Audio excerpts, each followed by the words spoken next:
주는 그리스도시요 하나님의 아들. 마태복음 16장 13절에서 20절 말씀입니다. 예수께서 빌립보 가이사랴 지방에 이르러 제자들에게 물어 이르시되 사람들이 인자를 누구라 하느냐.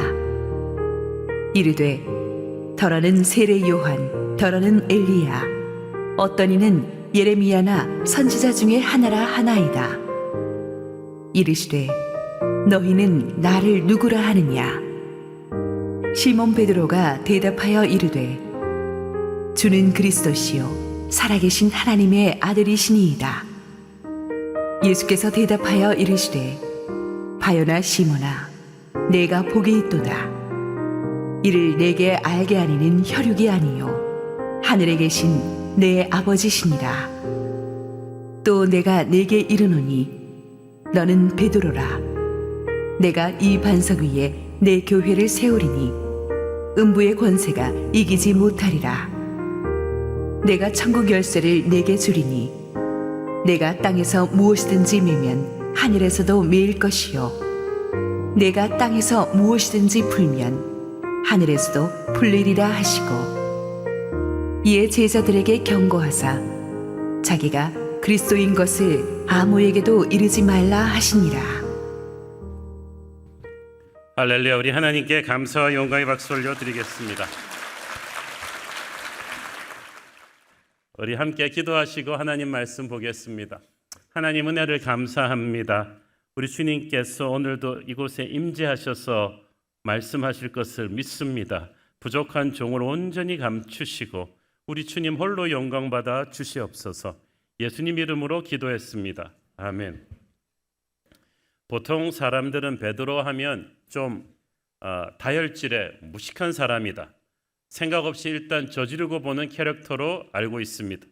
하지만 베드로는 그 누구보다도 하나님의 말씀을 사모하는 사람이고 순수한 믿음과 영적인 분별력을 가졌던 사람인 걸 우리가 알 수가 있습니다. 특히 오늘 본문을 보면 그 사실을 확인할 수가 있죠.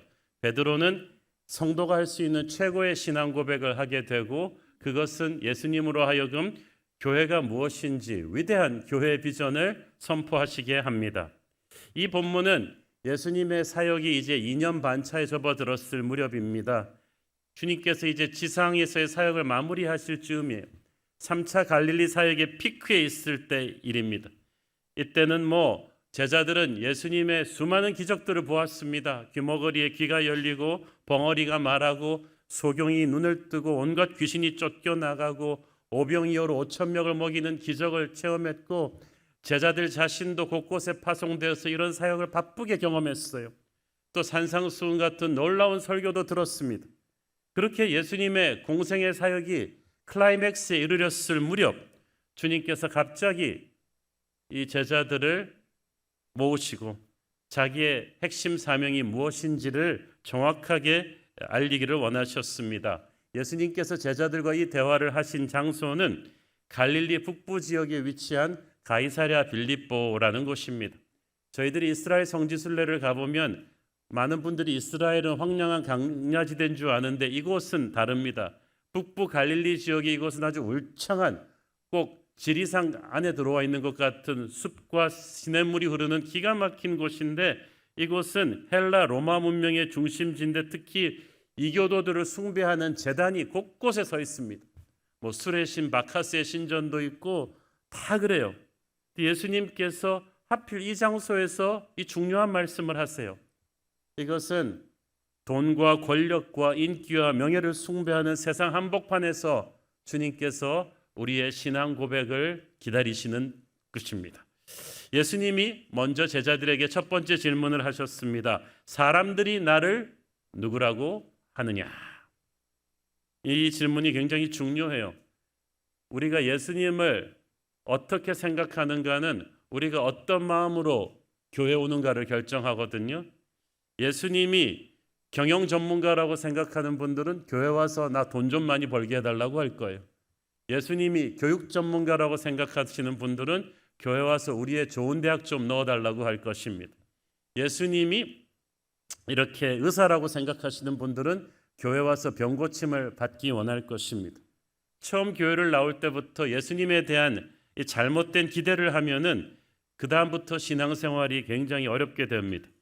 예수님의 이 질문에 대해서 제자들은 한간에 떠돌고 있는 예수님에 대한 소문들을 딱 정리해서 말씀드렸습니다. 14절 이르되 더러는 세례 요한 더러는 엘리야 어떤 이는 에레미야라 하나 선지자 중에 하나라 하나이다. 세례 요한으로 예수님을 본 사람들은 그 당시 정말 사이다처럼 사회의 부패와 부조리를 고발하는 분, 이런 정의의 심판자 이미지를 가지고 예수님을 보았습니다. 한번 이 더러운 세상 한번 확 뒤집어질 분으로 예수님을 혁명가 쪽으로 본 거예요. 또 예수님을 엘리야라고 본 사람들은 하늘에서 불과 비를 내리게 하는 기적의 미라클 메이커로 예수님을 보았습니다. 그래서 예수님한테 와서 항상 기적을 보여달라고 합니다. 이벤트를 원합니다. 또 예수님을 예레미야나 선지자 중에 하나로 본 분들은 그 구약의 하나님이 시대가 암울할 때마다 보내주는 하나님의 메신저, 그래서 희망의 메시지를 주든지 회개의 메시지를 주든지 그런 메신저로 생각했습니다. 사람들은 이렇게 각자 자신의 경험과 지식에 근거해서 예수님이 누구냐라는 생각을 갖고 있어요. 어느 시대 어느 곳에서나 그래서 예수님에 대한 잘못된 이해와 고백들이 있었습니다. 믿음의 눈이 없는 사람들은 끝없이 갈등할 겁니다. 예수님이 누구냐? 그러나 그들의 공통점은 전부 예수님을 위대한 도덕적인 스승으로 보았지 예수님의 실체를 제대로 알지 못했다는 거예요. 그래서 예수님께서는 이 일반 군중들의 예수님에 대한 의견이 마음에 들지 않으셨습니다. 15절 읽습니다. 이르시되 너희는 나를 누구라 하느냐. 일반 대중이 예수님에 대해서 이러쿵저러쿵 하는 것은 예수님에게 중요하지 않았어요. 중요한 건 예수님과 동고동락한 제자들이 예수님의 설교도 듣고 설교에 대한 해석도 듣고 예수님과 많은 시간을 보냈던 제자들이 예수님을 누구라고 아는가, 이게 중요합니다. 장차 교회 지도자들이 될 그들이었기 때문에 예수님이 누구신지, 그분의 핵심 사명이 무엇인지를 정확하게 아는 건 너무나 중요했기 때문이에요. 그래야 세상이 뭐라 하든지 교회를 제대로 이끌 수가 있죠. 너희는 나를 누구라고 하느냐. 남의 얘기하긴 쉽지만 자기에게 딱 차례가 돌아오면 말하기 어렵습니다. 우리 중창팀이 멋지게 찬양 불렀지만 우리 지휘자님이 이렇게 같이 대중에 묻혀 있을 때는 테너인지 베이스인지 자기는 바리톤이라고 주장하는 이상한 소리가 나와도 알 도리가 없어요. 한 명 한 명씩 불러내서 지휘자가 솔로를 시켜보면은 들통이 나게 돼 있죠. 거기선 피해갈 수가 없어요. 우리가 천국의 주님 앞에서 다 한 명 한 명씩 섭니다. 어떤 분은 내 와이프가 신앙 좋으니까 우리 와이프 등에만 업혀도 천국은 들어갈 거라고 생각을 합니다. 천국 문 앞에서 내리라고 하죠. 그렇게 들어갈 수는 없죠. 한 명 한 명이 예수님과 직면해야만 합니다. 그러므로 여러분, 남이 나가니까 따라 나오고 남이 찬양하니까 나도 따라 부르고 남이 설교 들으며 아멘 아멘 하니까 나도 그냥 분위기 잡으려고 같이 아멘 아멘 하는 남의 예수를 믿으면서 시간을 보내는 분이 없기를 바랍니다. 예수님은 여러분 개인에게 있어서 누구신가? 이것이 중요합니다. 예수님은 여러분 한 사람 한 사람 개인의 사랑의 고백을 받기 원하십니다. 이때 베드로가 인생 최고의 홈런을 칩니다. 베드로의 순간입니다. 16절 읽습니다. 시몬 베드로가 대답하여 이르되 주는 그리스도시요 살아계신 하나님의 아들이시니이다. 여기서 그리스도라는 말은 히브리어 메시아의 헬라어 번역입니다. 한마디로 기름 부으심 받은 자란 뜻입니다. 성경에서, 구약 성경에서 하나님이 누군가를 기름 부을 때는 그 사람만이 할 수 있는 어떤 특별한 사명을 위해서 따로 세우십니다. 따로 세우시고 나서 그 사명을 감당할 만한 능력과 권위를 주시죠. 구약 시대에는 솔로몬이나 다윗 같은 사람에게도 기름을 부었습니다. 그러나 예수님은 구약 시대 때 기름 부음 받은 그 많은 뛰어난 인물과는 차원이 다른 분이셨어요. 여기서 The Christ라고 정관사 더자가 영어 성경에는 앞에 붙습니다. 절대적 존재란 뜻이요. 다른 사람과는 비교도 할 수 없는 절대적인 존재, 모든 예언의 완성이며 모든 약속의 성취, 지금까지 있었던 다윗이며 모세며 그런 모든 기름 부으심 받은 자들은 주님이 오시는 길을 예비했을 뿐입니다. 구약 성경에서 하나님이 사람을 기름 부어 세우실 때는 선지자를 세우거나 제사장을 세우거나 왕을 세우거나 이 셋 중에 하나였는데 예수님만이 이 세 가지를 겸비하신 분이십니다. 그래서 그가 절대적으로 기름 부으심 받은 그리스도라는 뜻입니다. 그리고 이 그리스도는 유대인들이 기대하던 로마를 뒤집어 엎고 정치적인 국가를 다시 세울 정치적인 메시아가 아닙니다. 그분의 나라는 이 땅의 것이 아닙니다. 이 그리스도는 우리의 죄를 위해서 십자가에 돌아가셔서 그 보혈의 능력으로 우리를 영원한 하늘나라로 데려갈 그런 그리스도이신 것입니다. 그래서 우리가 예수를 그리스도로 고백할 때 우리는 십자가의 향기를 맡는 것입니다. 십자가의 은혜가 그 그리스도의 이름 안에 들어가 있습니다. 또한 그리스도란 기름 부으심을 받은 자라는 뜻이죠. 성령의 임재가 그리스도라는 이름 안에 있습니다. 십자가의 은혜를 체험한 6월절 십자가의 은혜를 체험한 사람은 반드시 오순절 성령의 세례를 받을 것입니다. 그에게는 십자가 보혈의 은혜와 성령의 기름 부으심이 가득합니다. 우리가 예수님을 그리스도로 고백했을 때 십자가의 은혜와 성령의 기름 부으심을 함께 받는 줄로 믿습니다. 또한 베드로는 그를 살아계신 하나님의 아들이라고 고백했습니다. 이 고백이 또 대단합니다. 왜냐하면 하나님의 아들이라고 고백할 때 예수님은 단순한 인간이 아니에요. 모하메시나 석가나 공자나 위대한 인물이죠. 우리가 그들의 강의를 들을 수는 있죠. 그렇지만 그들은 인간입니다. 우리가 예수님을 하나님의 아들이라고 고백할 때 그는 하나님이십니다. 하나님의 모든 성품과 능력이 그분에게 다 있습니다. 그래서 우리가 하나님의 아들로 그분을 믿고 고백할 때 그분은 우리와 차원이 다른 세계에 계신 분임을 믿는 거예요. 3차원적인 우리가 생각할 수도 없는 4차원의 레벨에 계신 분입니다. 그를 우리가 함부로 이해하고 판단할 수가 없어요. 천지를 창조하시고 천지를 운영하시는 모든 것을 하시는 전지하신 분이시고 모든 것을 행할 수 있는 능력의 분이십니다. 그분이 바로 예수님이십니다. 그리스도가 예수님이 하나님의 아들이신 것을 믿는 사람은 성경의 그 어떤 기적도 갈등 없이 믿을 수가 있어요. 하나님의 아들이신데 홍해를 가르는 것이 문제겠어요? 하나님의 아들이 5천 명을 오병이어로 먹이는 게 문제겠습니까?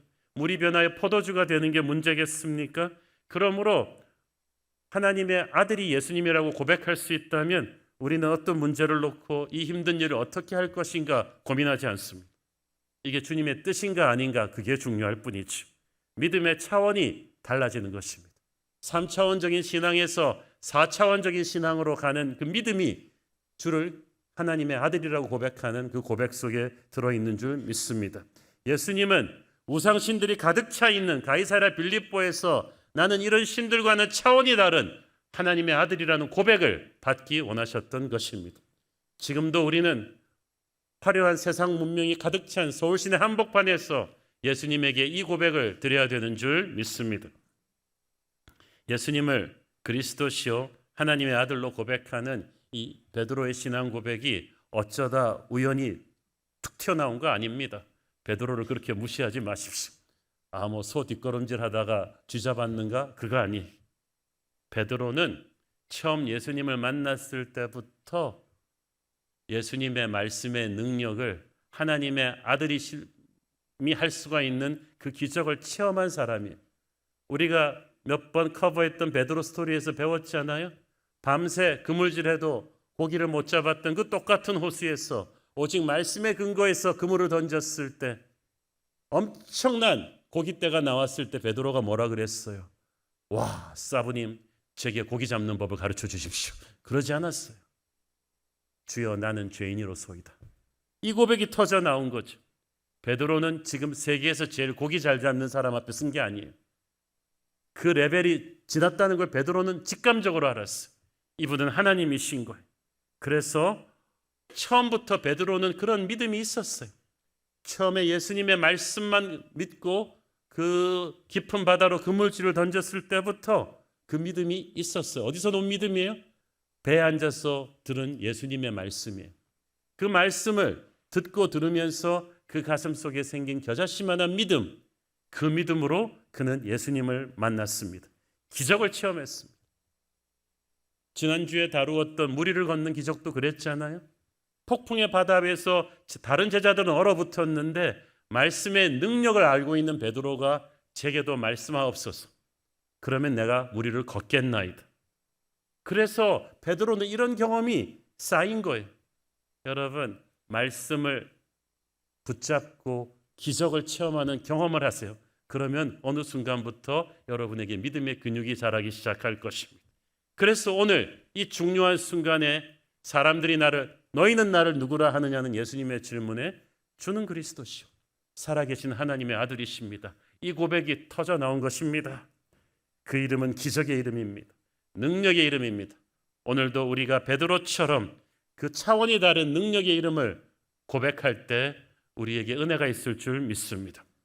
예수님은 베드로의 이 고백을 듣고 너무 기쁘셨어요. 흥분하셨어요. 17절 읽습니다.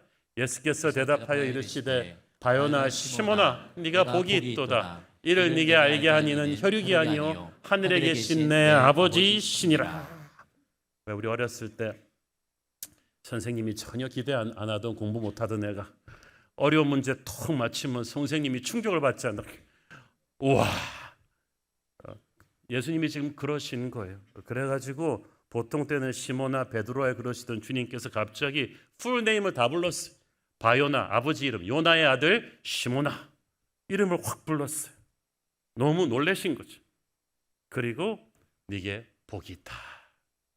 어디에 복이 있습니까? 진짜 복은 여러분 많은 사람들이 복을 자식이 잘 되는 거, 돈 많이 버는 거, 무병장수한 거 이런 걸 복이라고 생각하는데 그것도 다 복이지만 진짜 복은 예수님을 예수님으로 알아볼 수 있는 영적인 지식이에요.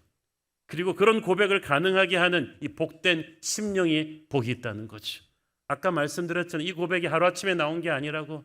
말씀이 그 안에 떨어져서 베드로는 그 말씀을 여느 사람과는 달리 묵상하고 믿고 그대로 행하고 그래서 기적을 체험해서 그 영적인 상태가 말씀 충만했어요. 성령 충만했어요. 그래서 결정적인 순간에 예수님을 알아보는 고백을 할 수 있는 그 영적인 상태가 주님 보기에는 복되다는 거예요. 저는 여러분의 심령이 복된 심령이기를 바랍니다. 그분을 실체를 제대로 깨달아 알 수 있을 때 주님의 하나님의 아들 되심을 인정하고 고백할 수 있는 그런 심령이 될 때 주님은 그 심령이 정말 복된 심령이라고 하십니다. 바로 붙여서 예수께서는 이를 네게 알게 하니는 혈육이 아니요 네 머리로는 안 되는 일인데 하늘에 계신 네 아버지시니라. 이 말은 무슨 말이야? 너 하늘 아버지가 네 안에 계시는구나. 너 하늘 아버지의 음성을 듣고 있구나. 하늘 아버지께서 너와 동행하고 계시구나 이 뜻이죠. 그러니까 알려주시는 거예요. 사랑하는 여러분, 성부 하나님이 여러분에게 오늘 말씀하고 계신 줄 믿습니다. 말씀 충만한 심령은 성령의 음성을 들어요. 이런 영적인 깨달음은 인간의 지성으로 되는 게 아니에요. 성부 하나님이 내 안에 계시면서 성령의 음성을 들려주실 때 영이 맑아지면서 이런 고백이 나오는 거예요. 강팍한 마음이 깨지고 어두운 눈이 열려서 하나님을 하나님으로 인식하게 되는 줄 믿습니다. 베드로의 이 고백이 있은 뒤에 예수님께서 교회 이야기를 하십니다. 참 성경 말씀은 주님이 무슨 말씀을 하시는가도 중요하지만 어떤 맥락에서 어떤 타이밍에 하시는가가 중요한데 주님은 교회 이야기를 자기 사역 3년차 되기 전까지 하지 않으셨어요. 아무나한테 하지 않으셨어요. 제자들에게 하셨고 그 중에서도 베드로의 이런 예수님을 예수님으로 고백하는 이 믿음의 고백이 나온 뒤에야 교회 이야기를 하셨어요. 여러분도 교회 이야기 함부로 하면 안 돼요. 저는 세상 사람들이 예수님을 잘 모르는 사람들이 함부로 교회 이야기하는 게 참 그래요. 사복음서를 통틀어 교회라는 말이 딱 3번 나옵니다. 마태복음 16장이 첫 번째. 교회는 헬라어로 이클리시아, 하나님이 부르신 사람들입니다. 세상 속에서부터 죄악 가운데서 불러내셔서 예수의 피로 구원하신 사람들, 그런 사람들이 한 명 한 명 모여서 교회 공동체가 되었는데 예수님께서는 구체적으로 교회란 무엇인지를 정의해 주셨습니다. 18절 읽습니다.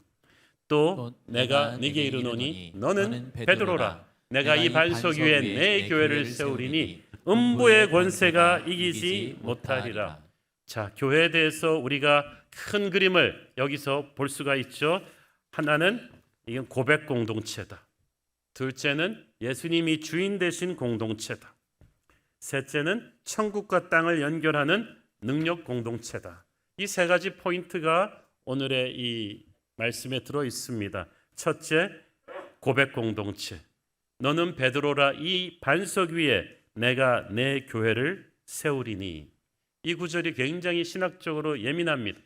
가톨릭에서는 이 말씀의 뜻은 베드로 위에 교회를 세우신다는 뜻이다.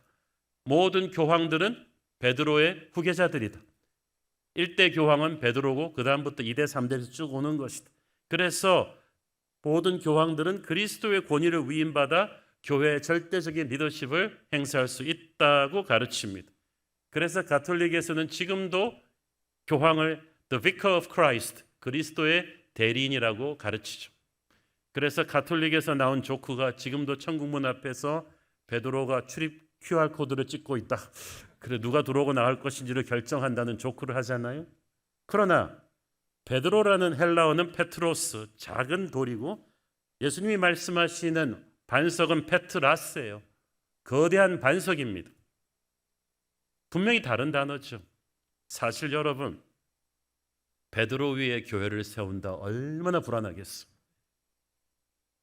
홈런을 쳤다가 그 다음에는 스트라이크 아웃 됐다가 그 다음에는 데드볼을 맞았다가 이런 타자한테 팀의 운명을 걸어야 된단 말이지.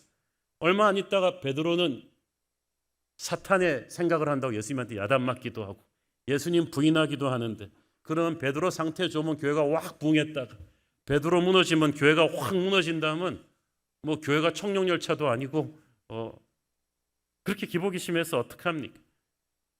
교회는 베드로라는 작은 페트로스 위에 세워지는 게 아니라 베드로가 고백한 영원하신 반석 예수님 위에 세워지는 거예요. 그 예수님으로 고백하는 그 믿음 위에 교회는 세워지는 줄로 믿습니다. 교회는 그리스도께서 우리를 위해 흘리신 십자가의 보혈의 능력 위에, 그 사랑 위에, 그 변함없는 신실하심 위에 세워지는 거예요. 그 예수님 위에 세워진 교회만이 시냇가에 심기운 푸른 나무처럼 역사의 어떤 풍파를 뚫고도 승리할 수 있을 줄로 믿습니다. 둘째로, 교회는 예수님이 주인 되신 공동체다. 18절 말씀에 보니까 내가 이 반석 위에 내 교회를 세운다고 하셨어요.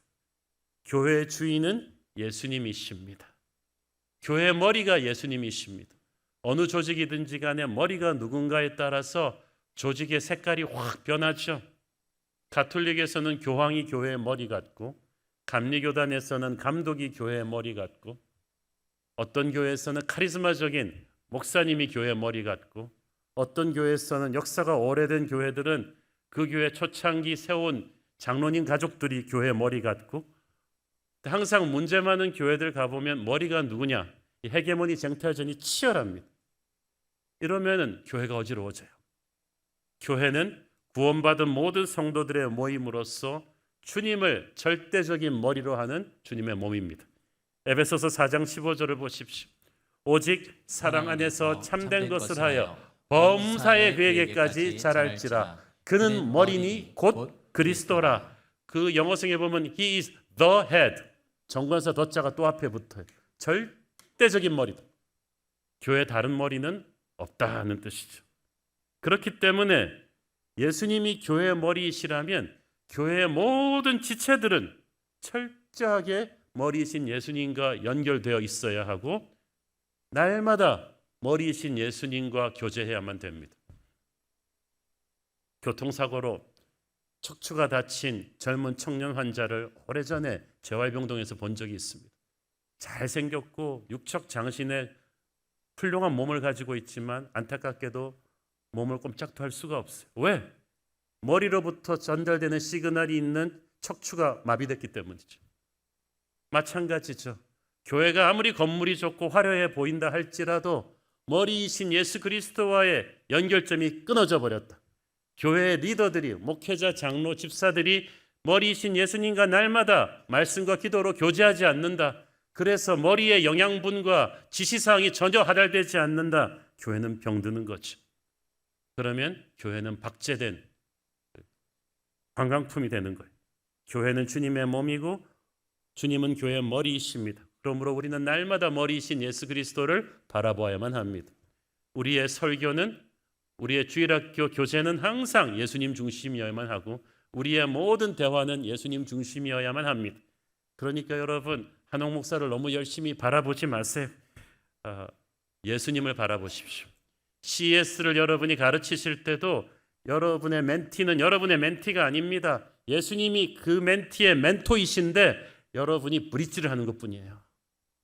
순장님이 순원들을 여러분의 사람으로 만들면 안 돼요. 예수님의 제자로 만드는 거예요. 주님이 교회 머리이시기 때문에 인간이 소유권 주장하면 안 된다는 것. 그것이 교회를 교회되게 하는 길인 줄 믿습니다. 셋째로, 교회는 천국과 땅을 연결하는 능력 공동체다. 교회 안에는 본질적으로 선교적인 DNA가 들어가 있습니다. 마태복음 16장 19절 봅니다. 내가 천국 열쇠를 네게 주리니 네가 땅에서 무엇이든지 매면 하늘에서도 매일 것이요 네가 땅에서 무엇이든지 풀면 하늘에서도 풀리리라 하시고, 여기서 천국의 열쇠는 예수 그리스도께서 갖고 계신 구원의 열쇠입니다. 천국은 이 열쇠를 통하지 않고는 들어갈 수가 없어요. 그런데 그 열쇠를 이제 예수님께서 예수를 믿은 하나님의 자녀된 우리에게 주신다는 거예요. 가톨릭이 주장하는 것처럼 베드로가 독점하고 후세 교황들에게만 물려주는 게 아니에요. 주는 그리스도시요 살아계신 하나님의 아들이심을 고백하는 모든 성도들에게, 교회에게 주시겠다는 뜻입니다. 하늘나라로 들어가는 열쇠는 구원의 열쇠입니다. 교회가 하나님의 복음을 전파하는 그 순간에 이 구원의 문이, 천국의 문이 활짝 열리게 될 것입니다. 그 복음을 받은 사람의 결단에 따라서 그 문으로 들어갈 수도 있고 못 들어올 수도 있지만 일단 그 문을 열을 수 있는 힘이 우리의 전도에 있는 줄 믿습니다. 교회는 하나님의 말씀을 선포하고 가르치고 전할 때 천국의 문을 엽니다. 하늘과 땅이 잠시 연결이 되는 거예요. 이 땅의 죄인들이 유일하게 천국으로 갈 수 있는 통로는 교회가 복음을 전할 때 잠깐 열릴 때 그때예요. 이사야서 43장 10절을 보십시오. 나 여호와가 말하노라 너희는 나의 증인 나의 종으로 택함을 입었나니 이는 너희가 나를 알고 믿으며 내가 그인 줄 깨닫게 하려 함이라. 거기까지. 너희는 나의 증인 나의 종으로 택함을 입었나니, 너희가 누굽니까? 예수 믿은 모든 너희들이 나의 증인이다. 나의 종, 내가 원하는 것을 해라는 거예요. 우리는 이제 하나님을 모르는 사람들에게 복음을 전할 사명을 평생 부여받았습니다. 복음을 전해서 복음을 듣고 그들이 천국의 문을 열고 들어갈 수 있도록 하는 것이 교회에게 주신 하나님의 절대적인 사명인 지상 명령이라고 하는 거죠. 이걸 우리가 전도라고 하고 그 대상이 다른 나라, 다른 문화권으로 확대될 때 선교라고 부릅니다. 우리가 해외 선교 아우리치 갈 때, 여러분, 해외 선교 아우리치는 피크닉이 아니에요. 관광 상품이 아니에요. 한국에서 한국말로 전도 안 하던 사람이 갑자기 다른 나라 가서 외국어로 전도할 수 있겠어요? 우리는 그런 의미에서 여기서부터 연습해야 돼요. 우리 하나님의 백성들은 모두가 전도자요 선교사인 것입니다. 여러분이 예수 안 믿는 집안에 며느리 사이가 돼서 들어가면 그 집안으로 파송된 선교사예요. 저는 정말 우리 교회 청년부 안에서 믿는 형제 자매들끼리 교제해서 결혼해서, 저는 교회가 연회당이 돼야 된다고 믿는 사람 중에 하나입니다. 그렇기를 바라지만 워낙 안 되는 경우가 많잖아요. 그래가지고 어쩔 수 없이 예수님을 안 믿는 형제 자매랑 결혼하게 되는 청년들이 있는데, 저는 그것도 너무 슬프게 생각할 게 없다고 생각을 합니다. 어저께 우리가 이번 장로 후보 면접을 봤는데, 저는 그 장로님 후보가 목사님인 줄 알았어요. 얼굴도 너무 선하시고 몇 대째 예수 믿는 집안인 줄 알았더니 글쎄 장가갈 때마다 예수 안 믿는 사람이었어. 그런데 처갓집은 모태신앙이고 항상 기도가 우리 사이 예수 믿는 사이만 봤으면 좋겠다. 그래가지고 인상도 너무 선하고 저도 깜빡 속을 정도로 목사님 같은 인상이니까 예수 믿는 거라고 생각을 했는데 상견례 끝날 무렵에 처남과 대화하다가 정체가 들통난 거예요. 교회 안 다닌다는 사실. 그래도 처갓집에서 많이 기도하다가 그럼 장가가기 전에 세례받는 조건으로 이렇게 결혼을 하게 됐어요. 그런데 그렇게 여린 믿음으로 시작한 분이 그 장모님 돌아가신 후에도 교회를 다니기 시작하더니 얼마나 신실한지 오늘날 새로운 게 장로 후보까지 됐잖아요. 제가 그분을 보면서 감동이 왔어요. 야, 우리가 정말 그렇게 생각하면 되겠다. 여러분이 시집 장가 가는데 그 집이 다 예수 안 믿어. 그러면 얼마나 좋아요. 그냥 아무한테나 전도하면 되는 거지. 그게 다 선교지라는 거지. 뭐 시아버지는 그 선교지 원주민 추장 뭐 이렇게 해가지고 이렇게 여러분이 직장에 갔는데 전부 다 예수 안 믿고 제사 지내는 직장이다. 괜찮아요. 여러분이 그곳에 파송된 선교사인 줄로 믿습니다. 그래서 여러분이 출근하는 직장과 사는 아파트가 다 선교지고요. 여러분이 어떻게 하는가에 따라서 천국의 문을 열어서 하늘과 땅을 연결시켜 주는 줄 믿습니다. 그러므로 전도나 선교는 교회의 한 위원회 하나의 프로그램이 아니라 우리의 본질 그 자체입니다. 모든 지상교회가 태어날 때 성령께서 심어놓으신 선교적인 DNA가 교회 안에 있어요. 여러분이 처음 예수 믿었을 때 여러분은 복음을 전하는 선교사적인 전도자적인 사람이 될 수 있는 능력이 여러분 안에 있어요. 지금 한국 교회가 위기라고들 하는데 저는 이 위기를 타개할 수 있는 해법은 교회 안에 이글거리고 있는 이 선교적인 DNA를 다시 폭발시키는 거라고 믿습니다. 한국 교회는 그렇게 다시 일어날 수 있습니다. 이 위대한 사명을 감당하는 데 있어서 예수께서 말씀하시기를 음부의 권세가 교회를 이기지 못할 것이다. 그 말은 교회에게 주어진 보이지 않는 영적인 세계의 권세가 능력이 엄청날 거다. 음부의 권세는 마귀의 세력, 지금 세상의 정치, 경제, 연예계를 다 주름잡고 있는 마귀의 세력이 교회에게 안 될 거란 뜻이에요. 믿기가 좀 어렵죠. 왜냐하면 우리가 인간의 눈으로 세상을 보면 정말 항상 기가 좀 죽어요. 세상 기업들은 얼마나 화려합니까? 삼성, LG, 구글, 아마존 이런 데서 막 몇십억씩 몇백억씩 들어가지고 이만한 막 건물도 짓고 길도 닦고 어마어마하잖아요. 국가는 또 얼마나 힘이 셉니까? 공권력이 뭐 하겠다 그러면 막 아무데나 길도 놓고 막 어마어마하잖아요. 그에 비해 교회는 너무나 연약해 보여요. 동네북 같아요. 세상은 교회를 무시하고 얕잡아보고 핍박을 합니다만은 눈에 보이지 않는 영의 세계에서는 교회를 지키는 하나님의 보호막이 있다. 왜 새들이 잘 닦아진 유리를 못 보고 그냥 돌진하다가 추락해서 죽는 것처럼 세상이 교회를 우습게 보고 돌진하지만 큰 코 다칩니다. 우리가 이렇게 연약해 보이지만 만군의 여호와가 보이지 않는 벽으로 교회를 지키고 계신 줄 믿습니다. 그래서 우리가 생각보다 세요. 수없이 많이 얻어맞고도 다시 일어나는 맷집이 교회에게 있거든요. 왜냐하면 교회 탄생 2000년 동안에 얼마나 많은 제국들이 기세등등하게 교회를 핍박했어요. 로마가, 구러시아가 교회를 죽이겠다고 달려들었는데 로마도 망하고 러시아도 소련도 망했는데 교회는 망하지 않았어요. 더욱 힘차게 성장해 왔습니다. 음부의 권세가 이기지 못하는 교회다. 그러므로 여러분 강하고 담대하십시오. 우리는 죄와 싸울 힘이 있습니다. 세상과 싸워 이길 수 있는 힘이 있습니다. 사탄과 싸워 이기고 승리의 명료관을 쟁취할 수 있는 것입니다. 교회는 간신히 살아남는 존재가 아니라 승리하기 위해 만들어진 존재인 줄 믿습니까? 여기서 음부의 권세가 이기지 못하는 교회를 영어 성경에 보니까 The gates of hell will not prevail against it. 지옥의 문이 교회를 견디지 못할 것이다. 여러분 이 말을 잘 이해하셔야 돼요. 고대 전쟁에서는 군대가 성을 공격할 때 성문을 먼저 깹니다. 그래서 어느 성이든지 방어하는 쪽에서는 최대한 성문을 튼튼하게 만드는데 지옥의 문이 교회를 견디지 못한다. 이 말은 무슨 뜻이에요? 교회의 공격을 받았다는 뜻이잖아요. 지옥이 교회의 문을 깨지 못한다가 아니라 지옥의 권세가 교회를 깨지 못한다. 그 말은 무슨 말이냐면 하나님은 교회가 지옥의 문을 공격하는 군대로 만들어 놓으셨다. 우리가 힘드니까 그걸 잠깐 까먹고 있었던 것뿐이지. 정신을 차리세요. 우리 공격하는 쪽이에요. 방어하는 쪽이 아니란 말이죠. 마귀가 우리를 무서워하고 있어요. 무서우니까 우리를 자꾸 건드리는 거죠. 부활하신 주님은 승천하기 전에 딱 하나 명령 주셨습니다. 너희는 땅끝까지 이르러 모든 족속으로 제자를 삼아라. 우리의 왕이신 주님께서는 로마의 칼날에 못 박혀 죽으셨지만 교회가 세상에서 간신히 생존하라 그러지 않으셨어요.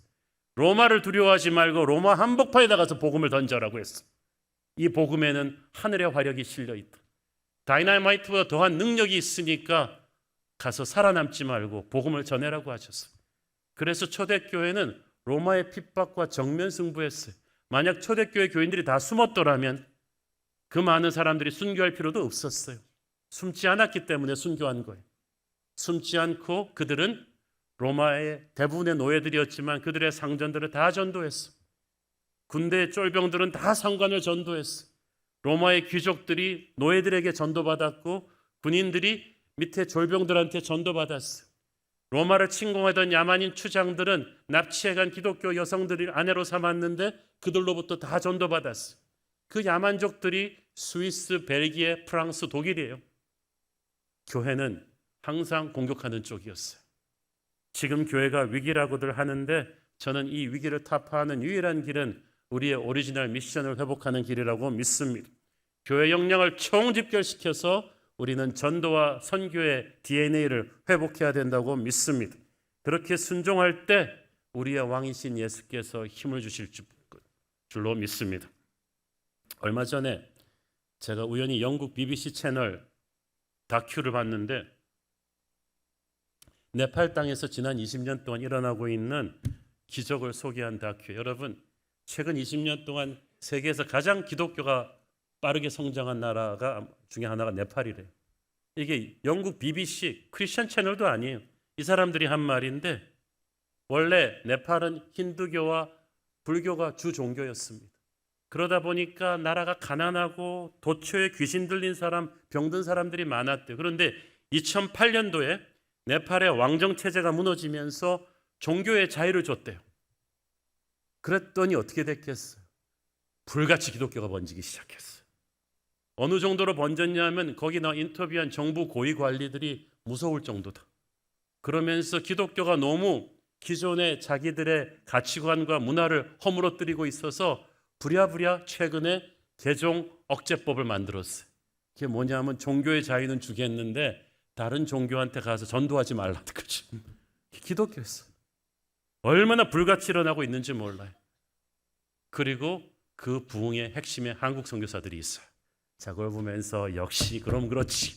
한국 선교사들 다 한국말로 나와서 인터뷰를 해요. 그리고 외모가 네팔 모자 쓰고 이러고 누가 누군지 모르겠어요. 이분들이 지난 20년 동안에 네팔을 뒤집어 버렸어요.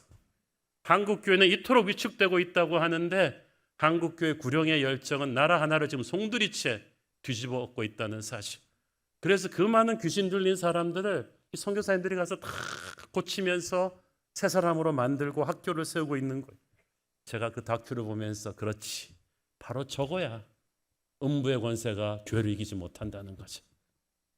지금 유럽이 기독교가 쇠락해서 나이트클럽, 많은 교회들이 팔려서 나이트클럽이 되었다고 하는데 최근에 보니까 또 불가리아나 이런 동유럽에서 그 나이트클럽을 다시 사서 교회로 바꾸고 있대. 한국 선교사들이. 우리 코리안 미셔너리 정말 파이팅이 있습니다.